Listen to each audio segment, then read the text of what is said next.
You get what you pay for.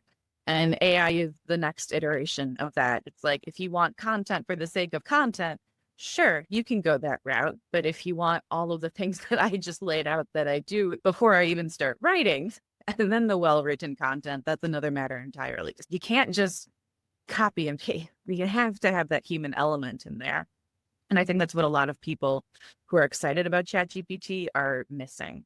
You're listening to Brainwork Framework, a business and marketing podcast, brought to you by focus-biz.com.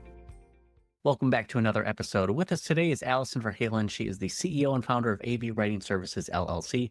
Their business helps other businesses attract, engage, and convert leads online by focusing on creating content that is engaging and SEO friendly. Alison, so excited to have you on. How are you today? I am cold, as we were saying before we started recording. It is very cold where we are located today, but I'm otherwise doing very well. All things considered, good, despite the cold. Very great. I always like to ask our entrepreneurs, what were you doing before that kind of led you into what you're doing today? Yeah, I had kind of a twisty, winding path to get to where I am. I majored in English and psychology in college, which turned out to be the perfect degree for what I'm doing now. Had no clue this was an option. I actually thought I wanted to work in publishing.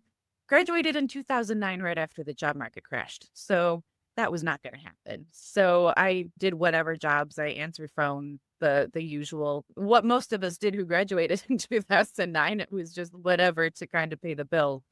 Found myself between jobs at one point, and my roommate at the time, her dad, who was an attorney, was awesome and offered to give me stuff to do around his office until I got back on my feet. And one of the things he needed was someone to write blog posts for his law firm.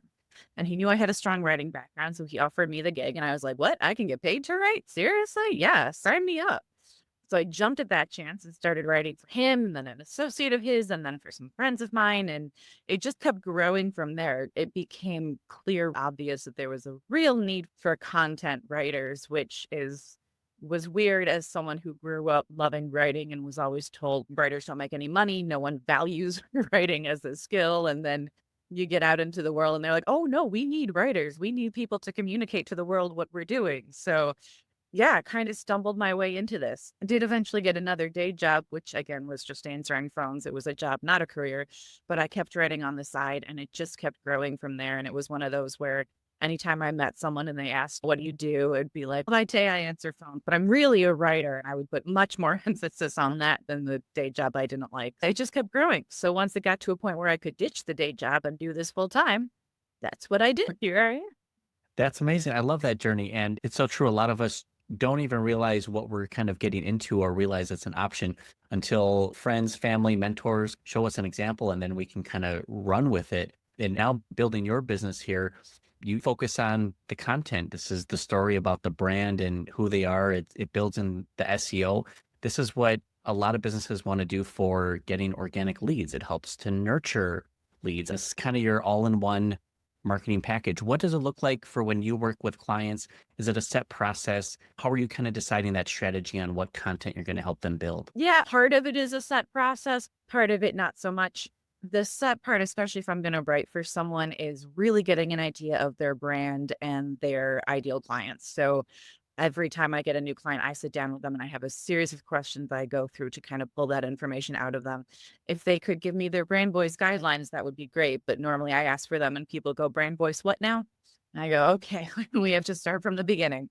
So for those of you listening who are going brand voice, what now? Your brand voice guidelines are the guidelines that lay out who you are, what it is that you're doing, what are the words that you always use in your content, what are the words that you're never going to use in your content. Marketing personas are usually integrated into the brand voice guidelines and vice versa, because you got to speak their language. So that's the kind of information I pull out of my clients in that initial meeting. And then from there, it depends on the project. I do a lot of work with website designers and developers where we partner up and they do the design and development and I create the content for the website. That's pretty straightforward. If I'm going to be blogging for a client, some clients, they know exactly what they want to write about. They have a list of topics they want to cover. They just don't have the time or inclination to write it themselves. And that's where I come in. Other people don't want to have anything to do with it. Nope. take it all. I don't even want to think about my blog anymore. So, okay, I will go ahead and come up with a list of topics, check in with the client, and then go ahead and write. And I do always, every time the content is an initial draft is finished, I always send that to the client for review. And again, usually they want to see it at least the first few times. Once I've been working with someone for a while, I have a really good feel for their voice. They're like, okay, hand it off, hit publish, don't even want to look at it. But for the list of when I come up with the list of topics, it's always keyword research based. So back to the SEO, search engine optimization, for those of you not in the know, I always look at the keywords as far as, okay, what are the topics that people are looking for answers on? They're asking questions about it and they're not finding answers. That's a really great opportunity to show up in searches because it's not super competitive. No one else or not a lot of other people are writing about this. So you have a lot of opportunity to rank highly for those searches that people are looking for. The other side of it is to make sure people are actually searching for it. I was working with a client last month, actually, and she was like, oh, I know I can rank for this keyword because no one else is doing it. And I did a quick keyword research and I was like, good news, no one else is writing about it. Bad news, no one is looking for it. We got to figure out something that's related that people are actually looking for. So that is, in a nutshell, most of my process. That's fantastic. And I love that intersection between understanding the brand and the audience, because you're that tool in between, having that brand communicate who they are and what they do and how they help to that audience. And everything about specific keywords or where they hang out, what influences them, that is all determined based on that audience. So to have that kind of big picture approach, I really appreciate that process. And speaking of kind of like using the tools in SEO and writers out there, AI is a new tool that's rapidly evolving. It's changing how a lot of us are working or doing business. Are you either applying AI into your business? Do you see it as a threat or as a benefit or a mixture of both? Yeah, kind of both. I don't use it a lot. I don't see it as a threat. When I got started and was like, all right, I'm going to do this full time and be really serious about going out and getting clients, I did run into a lot of people who would be like, well, would I hire you when I could hire someone on Fiverr who lives in India and does this for a fraction of the cost? Because you get what you pay for. And AI is the next iteration of that. It's like, if you want content for the sake of content, sure, you can go that route. But if you want all of the things that I just laid out that I do before I even start writing, and then the well-written content, that's another matter entirely. So the people who value what I do are not the people who are going to go for ChatGPT. I actually timed myself one time. I had ChatGPT write something and then I edited it. And then I wrote another blog article on a similar topic from scratch. And I was way faster. Admittedly, I'm a fast writer because I write a lot. So this will not be everyone's experience, but you can't just copy and paste. You have to have that human element in there. And I think that's what a lot of people who are excited about ChatGPT are missing. When I do use ChatGPT, it's usually writer's block. It's usually give me some ideas so I have something to work with, or I kind of know what I want to write about, but I'm having trouble getting started. So just put some words on the screen for me. So again, you have something to work with and you're not dealing with blanking cursor syndrome, as I like to call it. So when I do use ChatGPT, that's how I use it, but it's not a big part of my business. No, and that's important for a lot of people who focus more on the quality versus the quantity. That's what people Mhm. are looking Yeah. for. So when creating this content, you're absolutely right. Those who would look out for Fiverr or ChatGPT just wouldn't be your clients anyway. So it's a different market completely. But for you, when you're building your business, what's been effective for you for your B2B strategy? Are you running ads? Are you doing more SEO content? Are you building relationships? What's been working for you? I don't do ads. I do almost everything else. Public speaking is actually one of those that I found really effective. So I should mention, in addition to my English and psychology degree, I also minored in theater. So I am one of the few writers out there who has no problems getting up in front of a crowd and talking about whatever. So hence my appearance on podcasts is because it was just kind of the next iteration of this thing. So yeah, speaking, networking has been a really good way for me to build business. And then I do actually practicing what I preach. I try not to be the cobbler without shoes. I do actually maintain my website and have a blog, and my newsletter goes out regularly, and the socials and all the things. So it's a lot, but not only does it bring in business, but it really helps me stay top of mind and stay engaged with people and educate people. That is such an important part of content marketing that I think is really overlooked. I had a client one time, I think she attended one of my webinars or something. And then like 6 months later, she reached out because she had been following my newsletter and reading all my blog posts. And when it came time to hire me, or again, hire a writer, but not only did she hire me because I was top of mind, but in that sales conversation, she upsold herself because of something she had read in one of my blog posts. And I didn't have to try and convince her and explain and blah, blah. The content had already done that for me. It was the easiest sales call I've ever had. So it's been a good mixture of building relationships one-to-one, but also using content to build those relationships and stay top of mind and educate, turn those cold leads into warm leads. Absolutely. I love that strategy. And this is what I've been trying to scream from the rooftops for so long, is that there's so many other pieces of content that become a newsletter, an email, a touch point, a reminder to a lead or a prospect that, hey, I'm still relevant, top of mind. Here's something that's beneficial for you. And that pre-warmed, already to buy, already to even upsell sort of client, those are the ones who become attracted to that type of content. So it's no wonder why so many businesses choose to go that strategy. Absolutely. And you can use it in the sales process too, which is something that I think gets overlooked or not recognized, is the fact that if you're going back and forth with a client, let's say over email, and they ask you something you've had to explain 5 million times, if you have a blog post or a video about it, you don't have to explain, write it all out again in the email. Just be like, oh yeah, we have an article about that. We have a video about that. Here it is.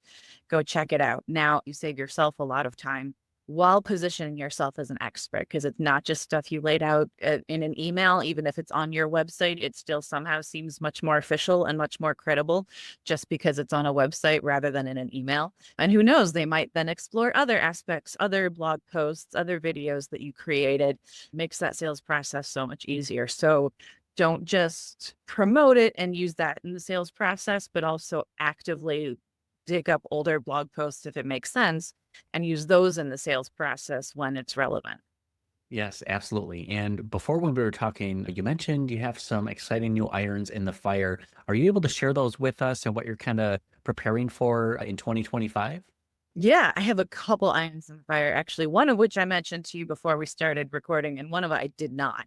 The one I did mention, which is closer to completion, is my, not completion, but launch at least, is my podcast, which is going to be called Marketing Spotlight. It's going to be me and another marketer geeking out about marketing for 20 to 30 minutes. It's something we marketers tend to do anyway. And at some point we were like, why should we keep these awesome conversations to ourselves when we can share them with the world? So I have recorded a few episodes that will be coming in April of 2025 for those of you listening.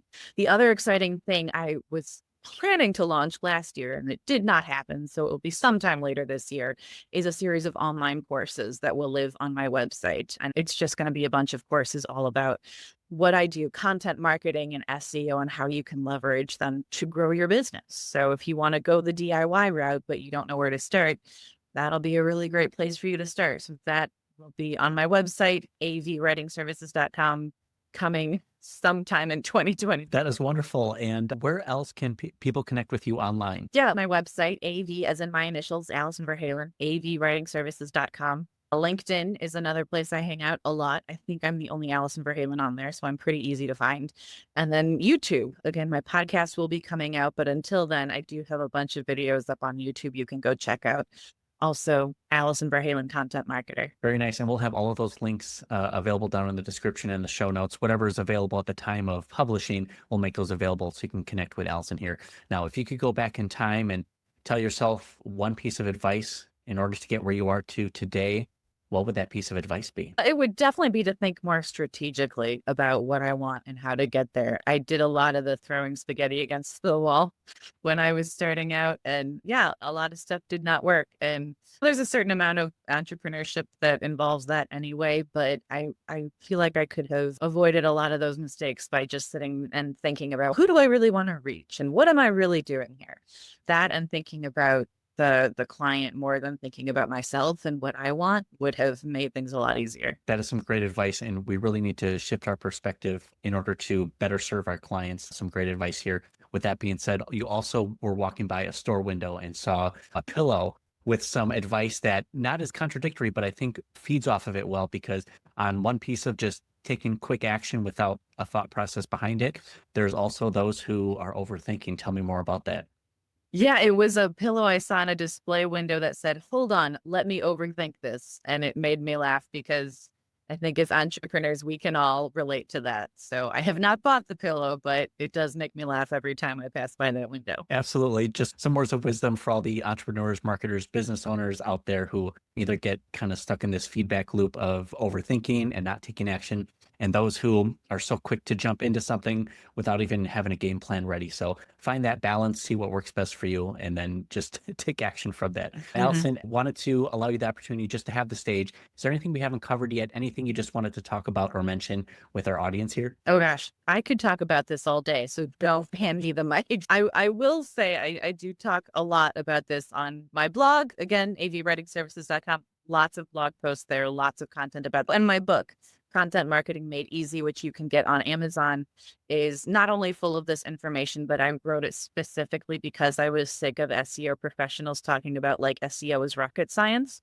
and it's only for the elite few who know how to work Google's magic, and that's really not the case at all. So I really wanted to make it accessible and explain it in plain English so everyone can understand it. So that is Content Marketing Made Easy, available at your local Amazon. I love it. Allison, thank you so much for coming on our podcast and sharing your tips and tricks, wisdom, what's working for you in business.